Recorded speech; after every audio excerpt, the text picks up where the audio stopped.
नमस्कार। SBT news में आपका स्वागत है। पेश है 2 फरवरी बुधवार दोपहर 3:15 बजे राजस्थान जोधपुर बीकानेर की बड़ी खबरें। राजस्थान हाईकोर्ट ने 12 नगर परिषद में सफाई कर्मचारी भर्ती 2018 से जुड़े मामले में अदालती आदेश के बावजूद महिला अभ्यर्थी का आवेदन तय नहीं करने पर स्वायत्त शासन सचिव भवानी सिंह देथा, निदेशक उज्ज्वल राठौड़ और नगर परिषद आयुक्त मनोज मीणा सहित अन्य को अवमानना नोटिस जारी कर जवाब तलब किया है। जस्टिस सुदेश बंसल की एकल पीठ ने यह आदेश लाड बाई के अवमानना याचिका पर सुनवाई करते हुए दिए।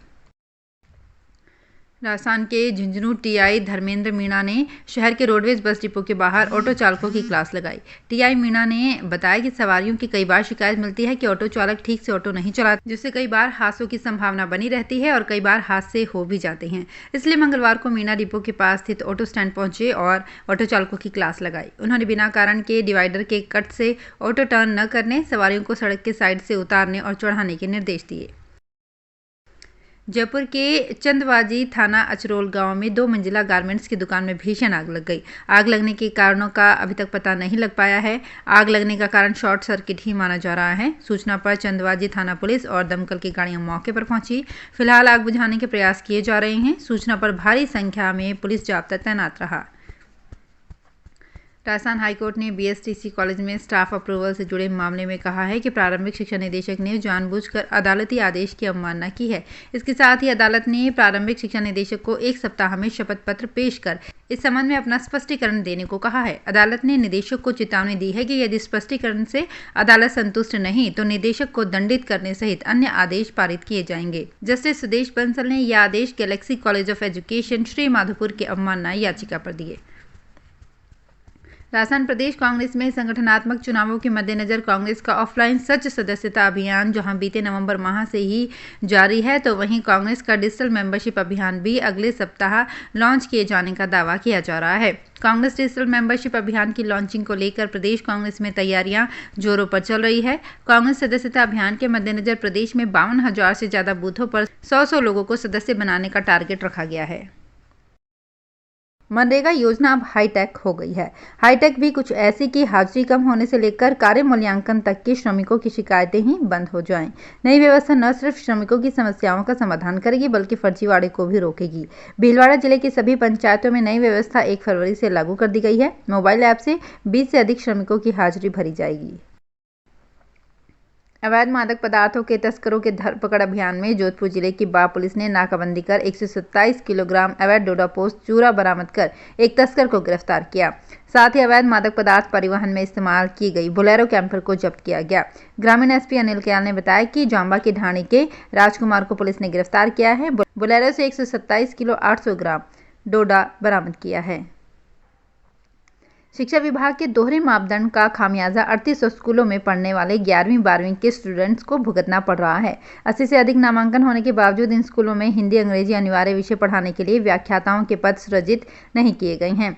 शिक्षा विभाग में 2015 में लागू स्टाफिंग पैटर्न में ये प्रावधान किया गया था कि क्रमोन्नत उच्च माध्यमिक स्कूलों में 80 से अधिक नामांकन होने पर अनिवार्य विषय व्याख्याताओं के पद सृजित किए जाएंगे, लेकिन 6 साल से माध्यमिक सेटअप में स्टाफिंग पैटर्न की समीक्षा ही नहीं की गई है।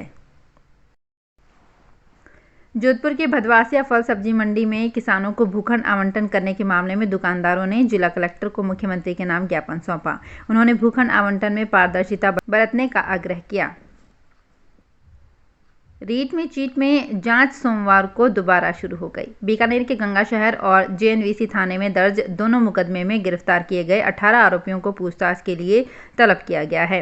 एएसपी सिटी अमित कुमार बुढ़ानिया ने बताया कि दोनों मुकदमों में गिरफ्तार आरोपियों से पूछताछ कर आईओ द्वारा की गई जांच रिपोर्ट का सत्यापन किया जाएगा। सभी आरोपियों को पत्र जारी किए गए हैं।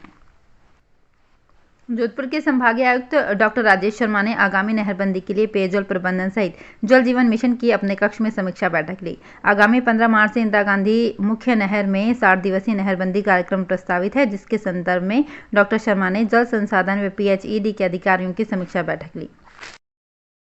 बड़े आपराधिक मामलों में अब सीओ अपने स्तर पर सीधे ही चालान की मंजूरी नहीं दे सकेंगे। रीट में चीट के मुकदमों की स्थिति को देखते हुए बीकानेर एसपी ने बड़े मामलों में चालान पेश करने की नई व्यवस्था लागू कर दी है। ऐसे बड़े मामले जिनमें मुकदमा भले ही सामान्य धाराओं में दर्ज हुआ हो, लेकिन उनमें चालान पेश करने की स्टेज आने पर सीओ को फाइल पहले एसपी के पास भेजनी होगी। प्रकरण पर डिस्कस करना होगा। आयोग की जांच रिपोर्ट का अध्ययन करने के बाद ही मुकदमे में चालान की अनुमति दी जाएगी। 5 राज्यों के विधानसभा चुनाव के दौरान भाजपा के पक्ष में माहौल बनाने का जिम्मा राजस्थान के वरिष्ठ नेताओं को भी मिला हुआ है। कांग्रेस भाजपा के कई वरिष्ठ नेता इन चुनावी राज्यों के दौरे कर चुके हैं। कई अभी भी वहीं कैंप किए हुए हैं, तो कईयों को आगामी दिनों में इन राज्यों में चुनावी अभियान में शामिल होने का कार्यक्रम है। इस कड़ी में अब भाजपा प्रदेश अध्यक्ष डॉक्टर सतीश पूनिया भी आज से 3 दिन के उत्तर प्रदेश प्रवास पर जा रहे हैं।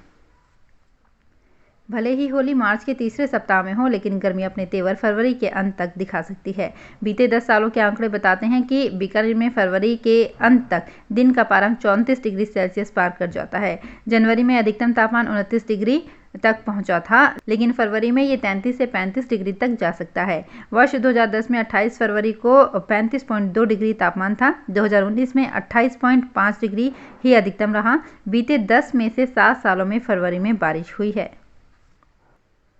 जोधपुर में चौपासनी हाउसिंग बोर्ड के 19 सेक्टर स्थित लटियाल माता मंदिर में पाटोत्सव के उपलक्ष्य में शतचंडी यज्ञ के पहले दिन मां वैष्णो देवी मंदिर से कलश यात्रा निकाली गई। पाटोत्सव की पूर्ण आरती 9 फरवरी को होगी।